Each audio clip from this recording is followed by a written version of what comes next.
স্তরের হতে পারে, বাস গুনাহ হতে পারে, অনেক গুনাহ হইতে পারে, কিন্তু গুনাহটাকে কন্টিনিউ বানায় ফেলা, আমি কথাটা বুঝাইতে পারছি কিনা, এটা স্বাভাবিক বানায় ফেলা, এটা কোন ধরনের মুসলমান?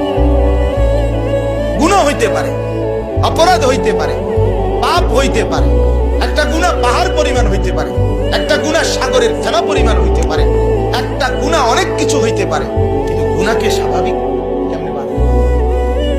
এটাই রাত, এটাই দিন। শত শত যুবক বছরের পর বছর, মাসের পর মাস একই রঙে ফজরের নামাজ পড়ে না, প্রতিদিন একরকম 5 ওয়াক্ত নামাজ পড়ে না। এটা কি ধরনের কথা বলেন না? এটা মুসলমান কেমনে? আরে বলেন না বাপ, এটা মুসলমান কেমনে? এই বেটা, তুই মুসলমান কেমনে বেটা? নাফরমান, দাঁড়া বেটা, তুই বেটা বেনামাজি দাঁড়া, তুই এখানে বল সমস্ত আলেমদের সামনে